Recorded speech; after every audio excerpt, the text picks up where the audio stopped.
मला काँग्रेसमध्ये प्रवेश द्या, नाहीतर नागपूरचे दोघं मला निवडून येऊ देणार नाहीत, असं भाजपचे दिवंगत नेते गोपीनाथ मुंडेंनी काँग्रेसचे दिवंगत नेते अहमद पटेल यांच्याकडे म्हटल्याचा दावा महाराष्ट्राचे माजी मुख्यमंत्री आणि काँग्रेसचे ज्येष्ठ नेते पृथ्वीराज चव्हाण यांनी एका मुलाखतीत केला। त्यानंतर राज्याच्या राजकीय वर्तुळात आणि समाज माध्यमांवर याबाबत मोठी चर्चा रंगली। या चर्चेमध्ये नागपूरचे दोघं म्हणजे नेमके कोण याची विशेष चर्चा व्हायला लागली। 2009 मध्ये नितीन गडकरी भाजपचे राष्ट्रीय अध्यक्ष झाल्यानंतर गोपीनाथ मुंडेंचं राजकीय वजन कमी करण्याचा प्रयत्न होऊ लागला असं अनेक जाणकारांचं म्हणणं आहे। त्यामुळे गोपीनाथ मुंडेंना एकतर नितीन गडकरींचा विरोध असू शकतो, असं म्हटलं तर गोपीनाथ मुंडेंना विरोध करणारा नागपूरचा तो दुसरा नेता कोण याची चर्चा व्हायला लागली। पण गोपीनाथ मुंडेंच्या काँग्रेस प्रवेशाच्या चर्चा ज्या मुलाखतीमुळे पुन्हा चर्चेत आल्या, त्या मुलाखतीत काँग्रेसचे नेते आणि राज्याचे माजी मुख्यमंत्री पृथ्वीराज चव्हाण यांनी नेमका काय दावा केला होता? गोपीनाथ मुंडे भाजपमध्ये ज्या दोघांना कंटाळले होते त्यामध्ये जर एक नितीन गडकरी असतील तर मग तो दुसरा नेता देवेंद्र फडणवीस होते का?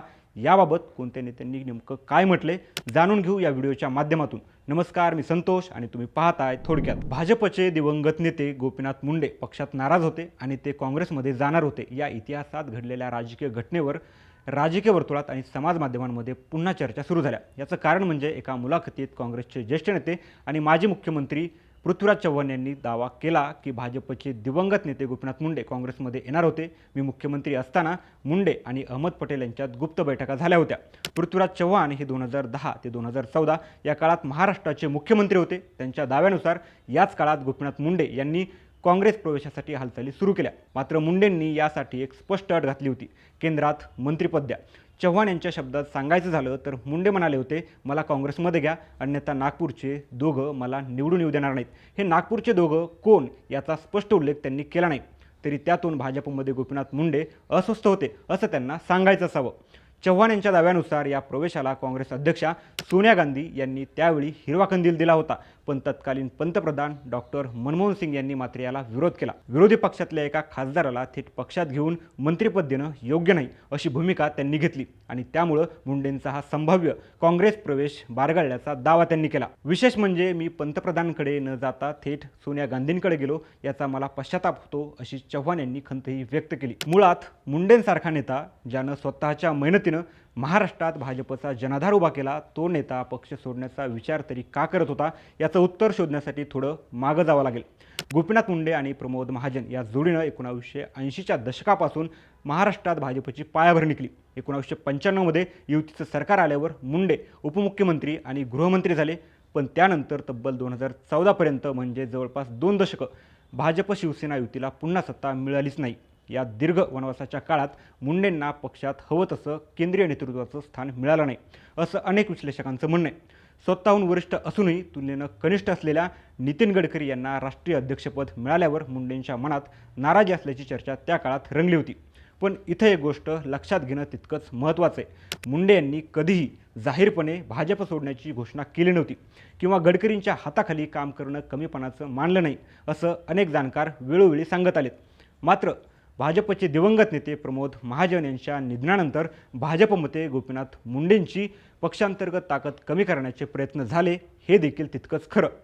2009 मध्ये नितीन गडकरी भाजपचे राष्ट्रीय अध्यक्ष झाल्यानंतर भाजपमध्ये गोपीनाथ मुंडे विरुद्ध नितीन गडकरी असे 2 गट आणि या 2 गटात पक्षांतर्गत शीतयुद्ध सुरू होतं असं राजकीय जाणकारांचं म्हणणं आहे।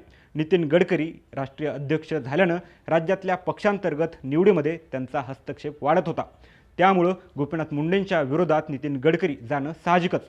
पण पृथ्वीराज चव्हाण यांनी केलेल्या दाव्यानुसार गोपीनाथ मुंडेंना विरोध करणारा एक नेता गडकरी असतील तर मग दुसरा नेता देवेंद्र फडणवीस होते का असा प्रश्न उपस्थित होतो। यावर प्रकाश महाजन यांनी आपली प्रतिक्रिया दिली। पृथ्वीराज चव्हाणांच्या वक्तव्याचा समाचार घेताना प्रकाश महाजन म्हणाले की सोनिया गांधी यांची परवानगी असताना मनमोहन सिंग यांच्यात मुंडेंच्या काँग्रेस प्रवेशाला नाही म्हणण्याची क्षमता होती का असा प्रश्न त्यांनी उपस्थित केला।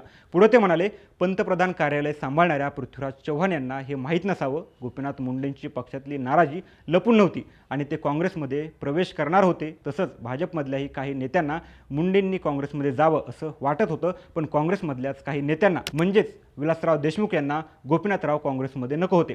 दुसरीकडे शरद पवार यांना वंजारी समाज मुंडेंसोबत राहील असं वाटल्यानं त्यांनी प्रयत्न करून हा प्रवेश हाणून पाडला असा दावा प्रकाश महाजन यांनी केला। नागपूरमधला तो दुसरा नेता देवेंद्र फडणवीस होते का यावर महाजनांनी आक्षेप घेतला. ते म्हणाले, नितीन गडकरी ठीक, पण देवेंद्र फडणवीस हे गोपीनाथराव यांच्या विरोधात जाणं शक्य नाही. गोपीनाथराव कधीही निवडणुकीला घाबरत नव्हते. गोपीनाथरावांच्या राजकीय खुनाचे डाग पृथ्वीराज चव्हाण यांच्या कपड्यावर आहेत. भाजप पक्षानं मुंडेंचा न्याय गडकरींना लावला नाही. पक्षानं गडकरींना मोठं स्थान दिलं, पण मुंडेंचा एक काळ अपमान केला. मुंडेंवर अन्याय म्हणून फुंडकर यांना राज्यात विरोधी पक्षनेतेपदावरून काढण्याचे काम गडकरी यांनी केलं, असा आरोप प्रकाश महाजन यांनी केला. देवेंद्र फडणवीस यांचं प्रेम गोपीनाथराव यांच्यावर होतं, असंही प्रकाश महाजन यावेळी म्हणाले. आता प्रकाश महाजनांच्या या युक्तिवादाच्या समर्थनात जाणारी अजून एक गोष्ट आहे. ती म्हणजे नितीन गडकरींना प्रतिस्पर्धी म्हणून नागपूरमध्ये देवेंद्र फडणवीसांना गोपीनाथ मुंडेंनीच ताकद दिली. देवेंद्र फडणवीसांना राजकीय पाठबळ देण्यात गोपीनाथ मुंडेंची मोठी भूमिका असल्याचं राजकीय जाणकारांचं म्हणणं आहे. त्यामुळं फडणवीस मुंडेंच्या विरोधात गेले नसावेत. नितीन गडकरी गोपीनाथ मुंडेंच्या विरुद्ध भूमिका घेणं साहजिकच, पण मग चव्हाणांच्या दाव्यातील मुंडेंच्या राजकीय अस्तासाठी प्रयत्न करणारा नागपूरमधला दुसरा नेता कोण होता याचं उत्तर तेच देऊ शकतात. थोडक्यात सांगायचं झालं तर गोपीनाथ मुंडे खरंच भाजप सोडून काँग्रेसमध्ये जाणार होते का याचं ठोस आणि निर्विवाद उत्तर आज तरी कोणाकडेच नाही आहे. चव्हाणांनी गोपीनाथ मुंडे आणि अहमद पटेल यांच्या भेटी झाल्याचं म्हटलं असलं तरी आज हे दोन्ही नेते हयात नाहीत. त्यामुळं हा दावा इतिहासाचा एक पदर आहे की निव्वळ राजकीय सोयीचं वक्तव्य हे प्रत्येकानं आपापल्या समजुतीनुसार ठरवायचं आहे. पण एक गोष्ट मात्र नक्की, गोपीनाथ मुंडे यांच्यासारख्या नेत्याचं नाव आजही महाराष्ट्राच्या राजकारणात किती वजनदार आहे हे या एका वक्तव्यानं पुन्हा एकदा सिद्ध केले. तुम्हाला पृथ्वीराज चव्हाणांनी केलेला हा दावा किती खरा वाटतो आणि त्यांच्या नागपूरच्या नेत्यांबाबतच्या विधानामध्ये नितीन गडकरी एक असतील तर दुसरा नेता देवेंद्र फडणवीस असू शकतात का, याबाबत तुमचं मत आम्हाला कमेंटमध्ये नक्की सांगा. हा व्हिडिओ आवडला असेल तर लाईक करा आणि अशाच माहितीसाठी थोडक्याच्या यूट्यूब चॅनलला सबस्क्राईब नक्की करा.